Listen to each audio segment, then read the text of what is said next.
Malam itu, Blitar diliputi suasana mencekam. Lampu-lampu jalan berkelip-redup seperti enggan menyaksikan kekacauan yang terjadi.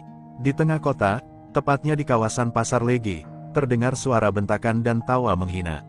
Sekelompok pemuda berambut gondrong, bertato, dan berikat kepala merah mendatangi warung-warung kecil yang baru hendak tutup. Mereka bukan pemalak biasa, mereka adalah pendekar silat yang dulu dibanggakan oleh perguruan masing-masing, namun kini berubah menjadi gerombolan liar yang menamakan diri mereka pendekar liar. Tanpa ampun, mereka menghajar seorang pedagang ketoprak yang menolak memberikan uang keamanan. Tubuh bapak tua itu roboh menghantam etalasenya sendiri, darah menetes dari pelipisnya. "Jangan coba-coba melawan, Pak Tua. Ini wilayah kami sekarang," teriak Jabrik, salah satu anggota yang dikenal punya jurus, sikut naga, yang bisa merobohkan pohon pisang hanya dengan satu hantaman. Warga sekitar hanya bisa menunduk ketakutan, tak berani mendekat apalagi melawan. Suasana malam berubah menjadi neraka. Tak hanya di pasar, teror mereka menyebar hingga ke terminal, alun-alun, dan bahkan kampung-kampung di pinggiran kota. Anak-anak muda yang baru belajar silat pun banyak yang ikut terpengaruh dan bergabung, menjadikan pendekar liar semakin besar dan tak terkendali. Beberapa guru silat tua bahkan memilih tutup perguruan karena takut jadi sasaran dendam geng tersebut. Kota Blitar seperti berada di bawah bayang-bayang kekuasaan para preman bersilat. Polisi setempat kewalahan. Tiap kali dikirim patroli, para anggota geng itu sudah lenyap seperti angin. Bahkan, beberapa anggota polisi pernah dihajar secara sembunyi-sembunyi oleh pendekar-pendekar muda itu. Bukti kekejaman mereka bisa dilihat dari luka bakar bekas sabetan golok atau tulang retak akibat tendangan mematikan. Rasa takut dan malu mulai menyelimuti institusi kepolisian. Warga mulai bertanya, masih adakah yang bisa melindungi kami? Di tengah rasa putus asa itu, nama Ibtu Dewo mulai dibicarakan kembali. Seorang perwira polisi senior yang pernah dikenal sebagai pendekar tulen dari timur. Ia memang jarang tampil di publik, lebih senang bekerja di balik layar. Namun, ketika mendengar laporan dari bawahannya tentang seorang ibu yang anaknya hampir buta karena dipukul sabetan sabuk rantai oleh anggota geng, hati Dewo bergemuruh. Ia menggenggam erat laporan itu di tangan sambil menatap foto korban. "Sudah cukup," gumamnya pelan, tapi penuh bara. Keesokan harinya, Dewo datang ke lokasi kejadian seorang diri. Dengan pakaian preman dan wajah datar, ia berjalan menyusuri jejak-jejak kehancuran yang ditinggalkan oleh para pendekar jalanan. Warung hancur, kios terbakar sebagian, dan jejak darah yang sudah mengering di aspal. Ia melihat mata-mata yang memandangnya dengan harapan dan ketakutan sekaligus. Saat seorang bocah kecil menarik ujung bajunya dan berkata, "Pak, tolong lawan mereka," Dewo hanya mengangguk, tapi di dalam hatinya sudah muncul tekad baja. Sore itu, di kantornya yang sederhana, Dewo mulai membuka kembali buku catatan lamanya. Di sana ada catatan tentang berbagai perguruan silat yang pernah ia lawan dan pelajari, termasuk nama-nama guru besar yang kini muridnya berubah jadi begundal.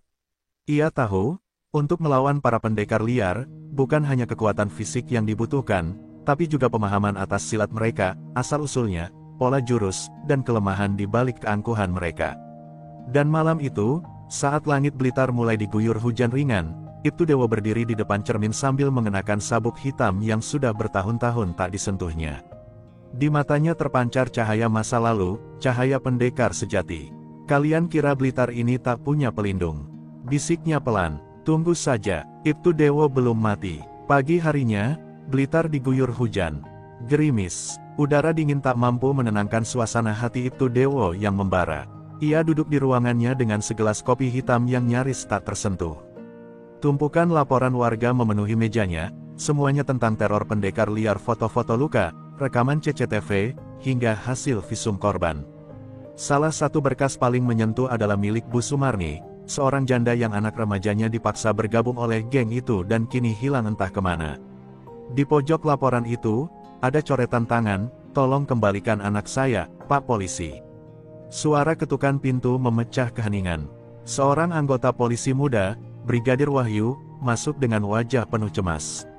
"Maaf mengganggu, Pak. Tadi pagi, geng itu menghancurkan kios sayur di dekat pasar Ngentak.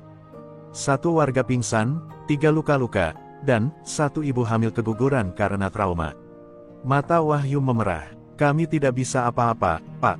Mereka terlalu cepat, dan mereka punya ilmu. Dewo menatap langit dari balik jendela. Uap dari kopi hitam mulai menghilang. Tanpa bicara sepatah kata pun, ia berdiri dan mengambil map berisi data anggota geng. Di sana, satu nama dilingkari merah, Brahma Geni, pemimpin pendekar liar. Mantan murid dari perguruan Purwaraga, seorang pendekar muda yang dulu dijanjikan jadi penerus guru besarnya, tapi tersingkir karena ambisi dan haus kekuasaan. Dewo masih ingat wajah bocah itu, mata penuh dendam dan gengsi, bibir yang selalu menyeringai seperti mengejek dunia. Sudah waktunya aku turun tangan, ujar Dewo lirih. Ia lalu mengajak Brigadir Wahyu dan dua anggota kepercayaannya, mengatur strategi kecil untuk melakukan pendekatan intelijen. Mereka akan menyelidiki tempat nongkrong, rumah-rumah pelindung, dan bahkan lokasi latihan tersembunyi geng tersebut. Tapi Dewo punya misi pribadi, menghadapi Brahma sendiri. Bukan sekadar karena tanggung jawab sebagai polisi, tapi sebagai pendekar yang merasa silat telah dinodai oleh generasi yang congkak. Di malam yang sama, Dewo berkeliling kota dengan motor dinas bututnya. Ia berhenti di warung kopi, terminal, dan sudut-sudut gelap yang biasa dijauhi warga. Keberadaan Ibtu Dewo tak luput dari perhatian para intel jalanan.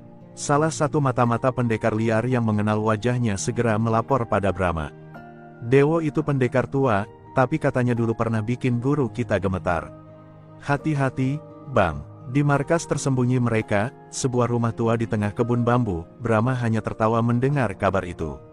Ia duduk di singgasana Reyot, dikelilingi anak buahnya.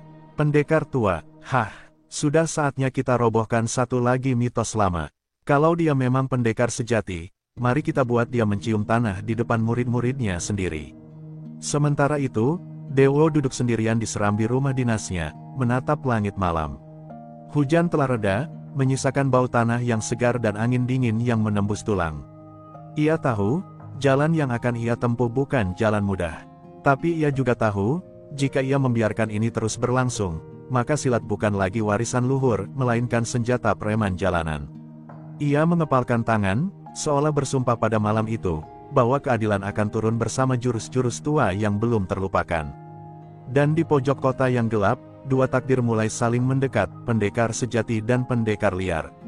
Pertempuran belum dimulai, tapi hawa perangnya sudah menusuk kota.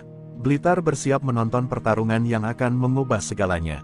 Dalam diam, Ibtu Dewo mulai bergerak. Ia tahu bahwa untuk menghancurkan musuh yang bersembunyi dalam bayang-bayang, ia pun harus menjadi bayangan. Tak ada lagi seragam, tak ada lagi kendaraan dinas. Ia mengganti penampilannya, memakai jaket lusuh, topi lecek, dan celana jeans yang mulai pudar warnanya. Warga tak mengenalinya saat ia menyamar menjadi pria biasa yang lalu lalang di sekitar kawasan rawan. Tapi, matanya yang tajam terus mengamati, mencatat, dan menganalisis setiap gerakan anggota pendekar liar. Dari terminal bus hingga warung kopi yang terkenal sebagai tempat kumpul preman, Dewo menyerap informasi tanpa suara. Ia mencatat nama-nama pemuda baru yang terlihat mengenakan sabuk merah, lambang khas geng tersebut. Ia mendengar cerita tentang pembayatan brutal di pinggiran Kali Lahar, di mana calon anggota harus mengalahkan preman kampung dengan tangan kosong sebagai syarat masuk. Dewo juga mulai melihat pola, para pendekar liar ini punya jadwal latihan, rute patroli, dan bahkan sistem pengamanan. Ini bukan lagi sekumpulan pemuda nakal, ini pasukan. Suatu malam, Dewo menyusup ke bekas bangunan pabrik kayu yang kini dijadikan markas rahasia. Dari atap, ia mengintip melalui celah dan melihat sendiri Brahma Geni melatih anak buahnya. Suaranya keras, penuh emosi, dan ajaran-ajaran silat murni yang dipelintir menjadi senjata kekerasan. Silat bukan untuk bela diri, teriak Brahma lantang. Silat adalah alat kekuasaan, kita adalah hukum di kota ini. Dewo menggertakkan giginya, itu bukan silat, itu penyimpangan. Dewo pulang malam itu dengan dada sesak. Ia membuka lemari tuanya dan mengeluarkan buku pusaka berisi catatan-catatan silat warisan gurunya dulu. Di antara lembaran lusuh itu, ada satu nama yang membuatnya terhenti, Purwaraga perguruan asal Brahma. Ia membaca ulang jurus-jurusnya, kelemahan aliran napas mereka, titik-titik lemah dalam kuda-kuda, dan filosofi yang kini telah dihancurkan oleh Brahma. Guru, muridmu telah menyimpang, bisik Dewo lirih, dan aku akan membawanya kembali, atau mengakhirinya. Selama berminggu-minggu, Dewo bekerja sendirian. Ia bahkan menyewa seorang anak jalanan bernama Ucup untuk jadi pengamat kecil. Anak itu lincah dan cerdik, mampu masuk kemana saja tanpa dicurigai. Dari Ucup, Dewo tahu bahwa Brahma sedang merencanakan sesuatu besar, penyerangan ke polsek dan pembakaran rumah tokoh masyarakat yang menolak tunduk. Rencana itu akan dilaksanakan dalam waktu dekat. Dewo tahu, waktu semakin sempit.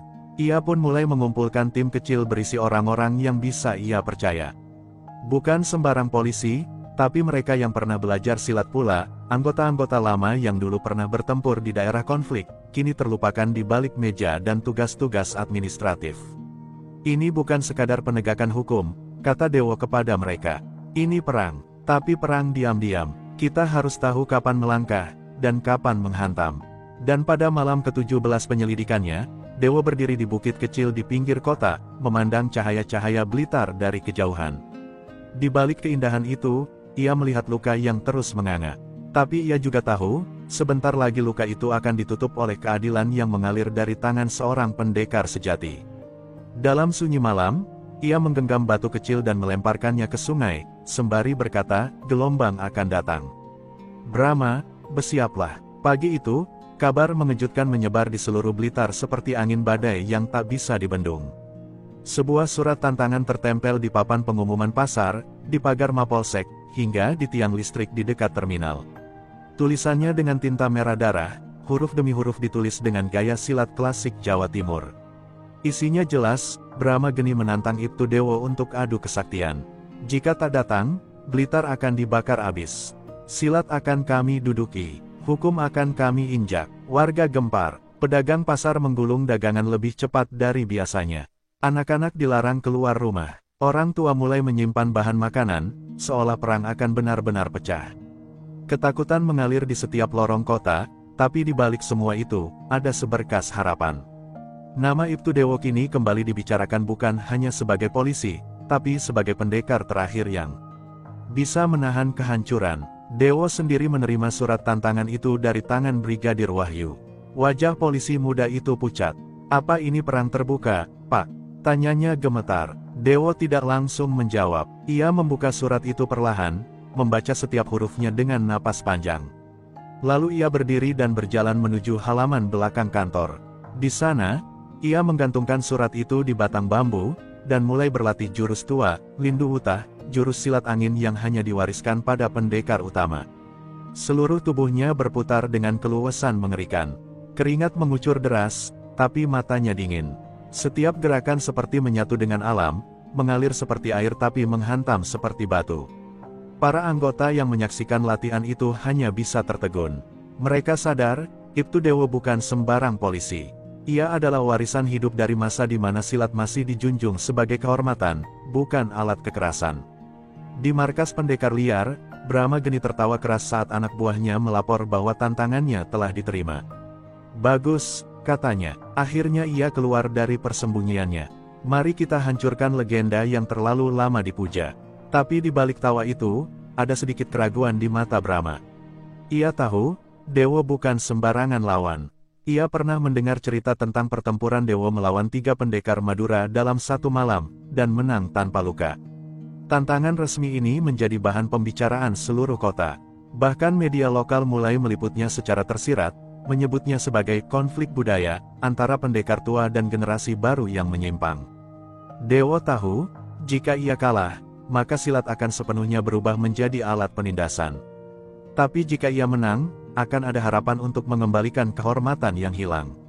Malam sebelum pertarungan, Dewo menulis surat singkat dan meninggalkannya di meja kerjanya. Isinya sederhana, jika aku tak kembali, jangan biarkan silat mati di tangan yang salah. Ia lalu mengambil keris kecil warisan ayahnya, memasukkan ke dalam ikat pinggang dalam. Jurus-jurus telah ia hafal ulang, titik kelemahan Brahma sudah ia pahami. Sekarang bukan lagi tentang siapa yang lebih kuat, tapi siapa yang paling benar. Dan kebenaran, ada di pihak mereka yang menjaga, bukan yang merusak. Hari itu, Blitar nyaris tak bernafas. Langit mendung seperti ikut menyaksikan duel yang akan mengguncang kota. Lapangan tua di tengah kota, yang biasa digunakan untuk senam pagi dan festival rakyat, kini berubah menjadi arena bisu. Warga mengelilingi tempat itu dari kejauhan, tak ada yang berani mendekat terlalu dekat. Polisi sudah mencoba membubarkan kerumunan, tapi kabar tentang pertarungan Dewo dan Brahma seperti api yang membakar semangat semua orang untuk menyaksikan pertarungan dua zaman pendekar sejati melawan pendekar liar. Ibtu Dewo datang dengan langkah tenang. Ia mengenakan baju silat hitam tanpa atribut kepolisian. Di matanya terpancar keteguhan, bukan amarah. Ia berdiri di tengah lapangan, menunggu tanpa bicara. Dari arah berlawanan, Brahma Geni muncul dengan iring-iringan anak buahnya. Sorakan liar dan tawa angkuh menggema dari kelompok pendekar liar. Brahma mengenakan pakaian merah mencolok, lambang kekuasaan yang dipaksakan. Ia melangkah dengan percaya diri, tapi di dadanya, jantung berdetak sedikit lebih cepat dari biasanya. "Jadi kau datang juga, pendekar tua?" ejek Brahma sambil berputar-putar memainkan sebilah pisau pendek. "Siap menjadi cerita masa lalu hari ini." Dewo hanya tersenyum tipis. "Silat bukan untuk menindas, Brahma. Tapi kalau kau memaksakan diri, aku tak akan mundur." Kalimat itu, pelan tapi menusuk seperti pedang. Brahma merunduk, memasang kuda-kuda. Dewo menarik napas panjang, lalu mengambil posisi kuda-kuda Segoro, salah satu kuda-kuda legendaris dari aliran Purwaraga. Pertarungan pun pecah. Brahma menyerang, lebih dulu, cepat dan penuh amarah. Jurusnya liar, penuh tenaga dan emosi. Tapi Dewo seperti bayangan, mengelak, memutar, dan sekali-sekali menangkis dengan gerakan tenang tapi mematikan. Warga menahan napas saat Brahma hampir mengenai dada Dewo, tapi sang pendekar tua memutar tubuhnya dengan jurus angin liat, membuat Brahma terpeleset dan hampir mencium tanah. Brahma bangkit, lebih murka dari sebelumnya. Ia mengeluarkan jurus petir membelah dada, jurus pamungkas yang bisa melumpuhkan tubuh dalam satu hantaman. Tapi Dewo tak gentar, ia menggerakkan tangannya perlahan, lalu menepiskan serangan itu dengan jurus rahasia dari gurunya dulu, Bayu Ning Banyu. Gerakan Dewo begitu halus, nyaris tak terlihat. Tapi serangan Brahma buyar seketika, dan tubuhnya terlempar 2 meter ke belakang. Suara gemuruh warga mulai terdengar. Mereka sadar, Dewo bukan hanya sekadar polisi, tapi penjaga warisan sejati. Brahma bangkit dengan napas terengah, darah menetes dari pelipisnya. Ia menyerang kembali, tapi kali ini tak lagi secepat tadi. Serangannya mulai kacau, dan Dewo hanya menunggu celah. Dan saat celah itu datang, satu tendangan bersih ke ulu hati membuat Brahma terjatuh, tersungkur, tak mampu bangkit lagi. Dewo berdiri di sampingnya, tak melanjutkan serangan. "Kau masih bisa kembali, Brahma. Tapi kalau kau tetap keras kepala, bukan aku yang akan membunuhmu, tapi kesombonganmu sendiri." Brahma terdiam, pandangannya kosong, dan untuk pertama kalinya, pemuda itu menyadari bahwa ia kalah bukan karena kekuatan, tapi karena jiwanya tak pernah benar-benar menjadi pendekar. Kerumunan warga perlahan bersorak. Kota Blitar kembali bernafas. Malam setelah pertarungan itu terasa berbeda. Blitar tak lagi dibungkus ketakutan, tapi juga belum sepenuhnya lega. Kemenangan Dewo atas Brahma Geni memang mengguncang geng pendekar liar, namun Dewo tahu, akar kejahatan itu belum tercabut. Brahma ditangkap dalam keadaan lemah dan dibawa ke polsek untuk diinterogasi. Namun mulutnya tetap terkunci rapat. Hanya satu kalimat yang keluar dari bibirnya dengan lirih, "Kau baru memotong kepala naga, tapi ekornya masih berkeliaran di kegelapan." Ibtu Dewo mengerti, inilah saatnya bergerak cepat sebelum para anak buah Brahma menyusun kembali kekuatan. Dengan dibantu tim kecilnya yang terdiri dari polisi-polisi berpemahaman silat, Dewo menyusun rencana penyerbuan ke beberapa markas tersembunyi. Ia tak mau bertaruh dengan prosedur panjang yang sering kali bocor ke tangan musuh. Malam itu juga, dalam senyap, tim itu berpisah menjadi 3 regu, satu menuju bekas gudang pabrik, satu lagi ke kebun tebu di pinggiran kota, dan sisanya ke terminal bas malam. Di gudang pabrik, polisi disambut dengan lemparan molotov dan jeritan perlawanan. Pendekar liar yang masih setia pada Brahma memilih bertarung sampai darah terakhir. Tapi kali ini mereka tak melawan warga biasa. Polisi-polisi Dewo juga menguasai ilmu bela diri yang mumpuni, dan lebih dari itu, mereka bertarung demi keadilan, bukan gengsi. Dalam waktu kurang dari 1 jam, gudang itu berhasil dikuasai. Beberapa preman diringkus, sisanya lari tunggang langgang ke arah hutan. Di kebun tebu, suasana lebih menegangkan. Markas itu dijadikan tempat ritual bagi anggota baru. Ketika tim kedua datang, mereka menemukan para pendekar muda yang masih remaja, dipaksa minum darah ayam dan bersumpah setia pada kekuasaan geng. Pemandangan itu membuat darah Dewo mendidih saat menerima laporan. Silat yang diwariskan leluhur bukan untuk ini, katanya lirih saat menjemput langsung para remaja itu.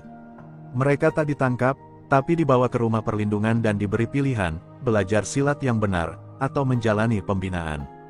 Di terminal bus, penangkapan berjalan sunyi tapi penuh ketegangan. Beberapa anggota senior pendekar liar mencoba kabur menggunakan bus. Malam menuju Surabaya, tapi sudah dicegat lebih dulu. Salah satu di antaranya adalah tangan kanan Brahma, pria bernama Wiro Jagat. Ia sempat menantang duel, namun Dewo sendiri yang maju. Pertarungan hanya berlangsung 3 menit sebelum Wiro terkapar dengan lengan terkilir. Silat bukan soal siapa yang kuat, tapi siapa yang benar, ucap Dewo saat memborgolnya sendiri. Subuh mulai menyingsing saat operasi usai. Di meja utama Polsek, berderet nama-nama yang kini sudah ditangkap. Ratusan senjata tajam, buku catatan pungli, hingga narkoba ditemukan di markas-markas itu. Dewo menatap tumpukan barang bukti dengan wajah lelah tapi tenang. Ia tahu, ini belum akhir dari segalanya, tapi malam itu, Blitar telah kembali sedikit lebih terang. Dari balik jeruji, Brahma Geni duduk diam. Ia menyaksikan dari televisi kecil di dalam sel bagaimana para anak buahnya satu persatu ditangkap. Tak ada lagi sorakan, tak ada lagi tepuk tangan.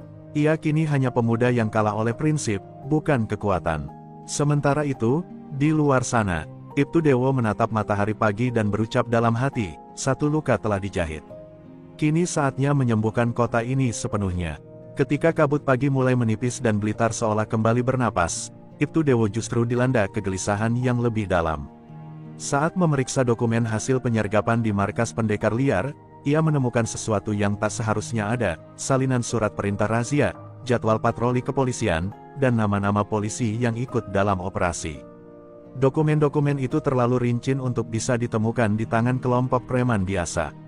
Dewo menahan napas. Ada yang membocorkan rencana dari dalam tubuh Polri sendiri. Ia tak langsung bereaksi. Dalam diam, Dewo mulai menelusuri nama-nama yang terlibat di dalam tim operasi. Ia mencocokkan laporan, waktu kehadiran, dan komunikasi internal. Dari puluhan nama, satu nama mencurigakan, Aibtu Handoko, polisi senior yang sudah 2 kali absen dalam operasi besar tanpa alasan jelas. Handoko juga dikenal dekat dengan beberapa pengusaha pasar yang pernah diintimidasi geng pendekar liar. Namun karena sikapnya yang tenang dan latar belakangnya yang bersih, tak ada yang pernah mencurigainya, sampai sekarang. Dewo memutuskan untuk mengawasi Handoko secara diam-diam. Dengan bantuan 2 polisi muda yang ia percayai sepenuhnya, mereka memasang alat penyadap di kendaraan dan ruang kerja Handoko. 3 hari kemudian, semua menjadi jelas. Handoko kedapatan berbicara dengan seseorang yang ia panggil, bos besar, membocorkan rencana lanjutan penangkapan jaringan preman sisa. Lebih parah lagi, ia juga menerima aliran dana dalam bentuk transaksi pulsa besar-besaran, modus klasik untuk menyamarkan suap. Amarah Dewo menggelegak, tapi ia tetap tenang. Kalau aku langsung tangkap dia sekarang, jaringannya akan menutup diri, gumamnya. Maka ia menyusun sandiwara terakhir, sebuah operasi palsu yang sengaja diumumkan melalui jalur internal. Seperti dugaan, informasi itu bocor, dan ketika Dewo bersama tim tiba di lokasi, markas itu kosong. Tapi bukan itu yang ia incar. Ia langsung berbalik arah ke rumah Handoko, kali ini dengan surat perintah resmi. Di rumah mewah yang terlalu mahal untuk ukuran gaji polisi menengah, Dewo menemukan barang bukti tak terbantahkan, buku catatan transaksi, ponsel dengan rekaman pesan suara, dan bahkan uang tunai dalam koper besi. Handoko masih berusaha membela diri, namun suaranya gemetar. Saya cuma jalankan perintah atasan di Polda, saya cuma kaki tangan, katanya. Tapi bagi Dewo, pengkhianatan dari dalam lebih busuk dari kejahatan luar. Ia tak segan memborgol tangan Handoko di depan keluarganya sendiri. Berita penangkapan Handoko meledak seperti bom waktu. Banyak polisi tercengang, tak sedikit pula yang mulai merasa takut. Dewo tahu, ini baru permukaan. Masih ada yang lebih besar di baliknya, sosok yang disebut bos besar oleh Handoko. Tapi satu hal sudah pasti, Dewo tak bisa lagi berperang sendirian. Ia butuh dukungan yang bersih dan kuat.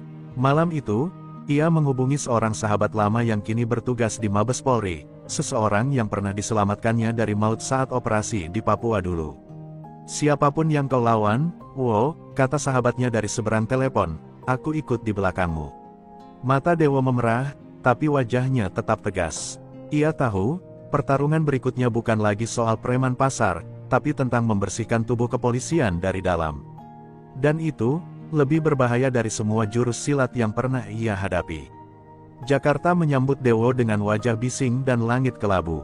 Di balik gemerlap gedung-gedung pencakar langit, Dewo tahu ada gurita kekuasaan yang lebih gelap dari malam. Ia datang tidak sebagai polisi biasa, tapi sebagai prajurit dalam misi sunyi, membongkar sosok bos besar yang disebut oleh Aibtu Handoko. Bersama sahabat lamanya, Kompol Bagas dari Bareskrim, Dewo menyusup dalam sistem. Mereka memulai penyelidikan dari kantor intelijen internal Mabes, mengakses data yang selama ini disimpan rapat di balik tembok kekuasaan. Dari hasil penyadapan dan pelacakan dana, satu nama mulai mengemuka, Kombes Sutarya, pejabat penting di Direktorat Kriminal Khusus yang selama ini dikenal rapi dan karismatik. Tapi di balik senyum ramahnya, ada jejak transaksi mencurigakan yang mengalir dari rekening-rekening gelap, yang semuanya bermuara pada satu tujuan, membiayai geng pendekar liar dan kelompok-kelompok preman lain di Jawa Timur. Sutarya bukan hanya pelindung, tapi sutradara dari kekacauan. Mereka tak bisa gegabah. Sutarya punya pengaruh besar. Satu kesalahan saja, Dewo dan Bagas bisa hilang tanpa jejak. Maka dilakukanlah pertemuan rahasia di sebuah rumah tua di kawasan Matraman, tempat di mana dahulu guru silat Dewo pernah membuka perguruan kecil. Di ruangan sempit yang beraroma kayu lapuk itu, Dewo dan Bagas menyusun strategi terakhir, memancing Sutarya keluar dari zona amannya. Caranya, pura-pura menjadikan Brahma sebagai informan yang siap buka suara. Mereka sebar isu melalui jalur bawah tanah bahwa Brahma Geni akan bersaksi di hadapan tim penyidik independen dari pusat. Tak butuh waktu lama, seseorang menghubungi salah satu narapidana di Blitar, menawarkan imbalan besar untuk membungkam Brahma. Tawaran itu terekam, dan ketika ditelusuri, penghubungnya adalah mantan ajudan Sutarya.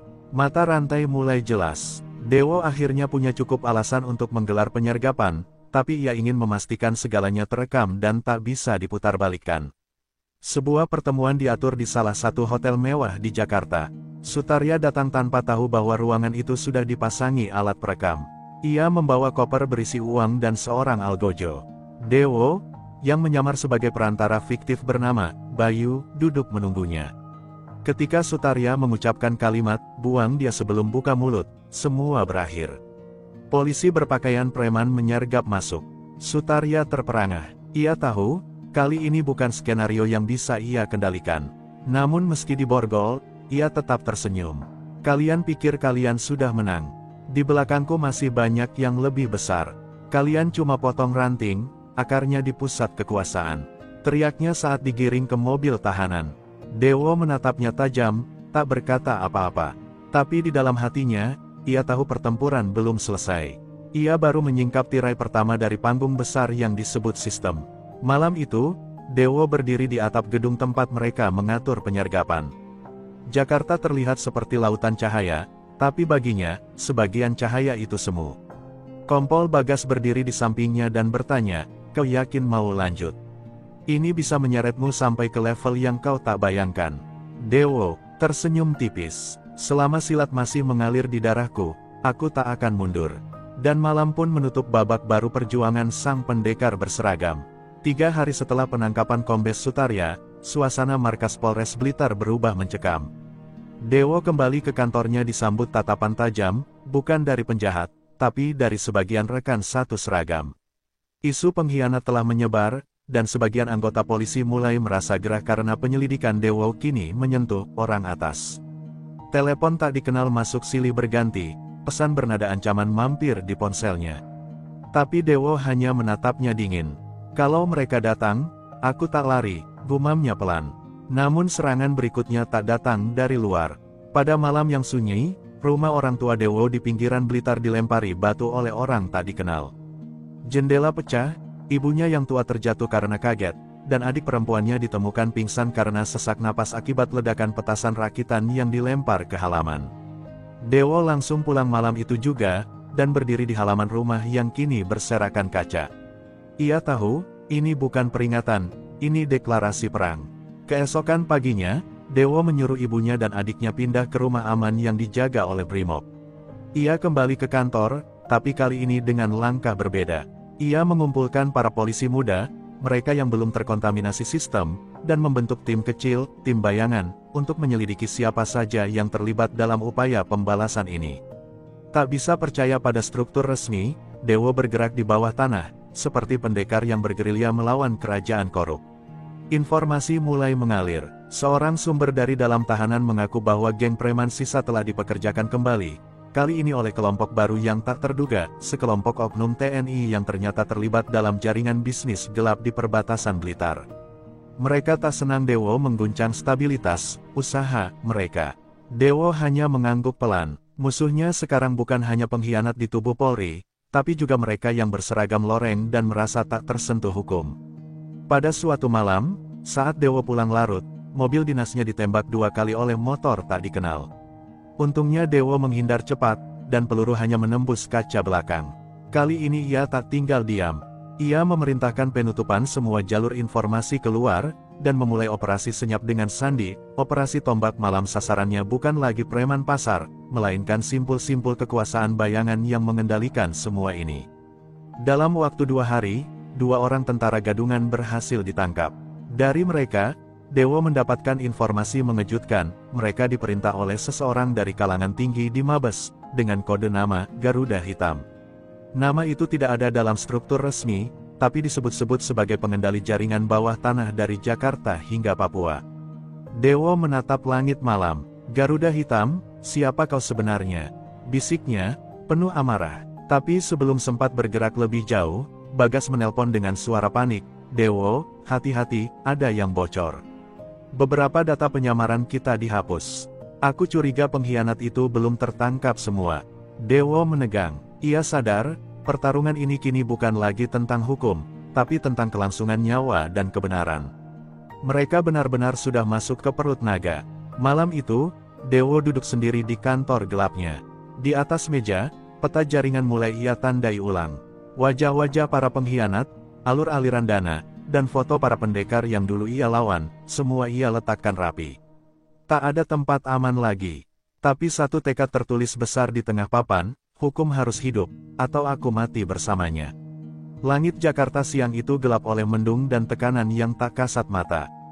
Di balik gedung-gedung tinggi dan tirai kekuasaan, Ibtu Dewo menapakkan langkah terakhirnya menuju sarang utama musuh. Ia tahu, tak ada lagi jalan mundur. Rekaman suara, dokumen-dokumen gelap, serta pengakuan 2 tentara gadungan sudah cukup untuk mengguncang singgasana kekuasaan. Tapi yang ia hadapi bukan hanya kekuatan legal, melainkan kekuasaan yang hidup dalam bayangan, dalam bentuk sosok misterius yang selama ini hanya dikenal sebagai Garuda Hitam. Bersama Kompol Bagas dan tim kecil kepercayaannya, Dewo menyusun rencana paling berani sepanjang kariernya, menyusup ke dalam markas operasi rahasia yang disebut-sebut sebagai Lorong Hitam, sebuah fasilitas tersembunyi di bawah bangunan lama milik kementerian yang sudah tidak aktif. Tempat itu, menurut intel mereka, adalah pusat koordinasi korupsi, penyelundupan senjata, dan pengendalian geng-geng kriminal di seluruh Indonesia. Hanya satu tujuan malam ini, tangkap atau musnahkan Garuda Hitam. Penyusupan dimulai tengah malam, dalam keheningan total. Tanpa sirine, tanpa lampu, hanya langkah kaki yang mengendap seperti bayangan. Di dalam lorong sempit yang dipenuhi kabel-kabel tua dan kamera pengintai, mereka bergerak cepat. Tapi musuh sudah menunggu. Ledakan kecil mengguncang pintu masuk, menghambat pasukan Bagas. 3 anggota terluka. Dewo tetap maju, masuk sendirian ke ruang utama. Di sanalah ia melihat sosok bertubuh tegap berjas hitam berdiri menantinya dengan senyum penuh ejekan. Selamat datang, pendekar hukum. Kau terlalu jauh masuk ke dunia yang bukan milikmu, ucap pria itu, Jenderal Purn Wibowo, mantan petinggi TNI yang sudah lama hilang dari radar publik. Ia ternyata adalah Garuda Hitam, dalang dari segala kebusukan. Dengan suara tenang, ia menawarkan Dewo sebuah pilihan, bergabung atau lenyap. Tapi mata Dewo tak pernah goyah. Ia hanya menjawab, hanya satu hal yang membuatku terus maju, rasa malu jika aku membiarkan bangsaku dikendalikan pengkhianat sepertimu. Pertarungan fisik pun tak terhindarkan. Wibowo ternyata juga seorang pendekar silat tua yang masih menyimpan tenaga dalam luar biasa. 3 kali pukulannya hampir membuat Dewo terjatuh, tapi Dewo, dengan teknik silat warisan gurunya, berhasil membalikkan keadaan. Dengan satu tendangan berputar, ia membuat Wibowo terpental ke dinding, dan pistol yang disembunyikan di balik jas jatuh ke lantai. Tepat saat Wibowo mencoba mengambilnya, Dewo menendangnya menjauh, dan dengan sekali gerakan cepat, borgol terkunci di tangan sang jenderal. Di luar, pasukan bantuan dari Mabes Polri dan Bareskrim masuk setelah mendapat sinyal aman. Semua bukti disita, jaringan komunikasi diamankan, dan fasilitas bawah tanah itu ditutup selamanya. Wibowo dan beberapa pejabat tinggi yang terlibat langsung dibawa ke sel khusus. Media heboh, rakyat geger. Tapi semua mengarah ke satu nama, Ibtu Dewo dari Blitar, sang pendekar polisi yang memilih jalan sunyi melawan kekuasaan kotor. Beberapa minggu kemudian, di Istana Negara, Dewo berdiri dengan seragam lengkap, menerima penghargaan dari Presiden. Tapi senyumnya tak lebar, ia tahu perjuangannya belum selesai.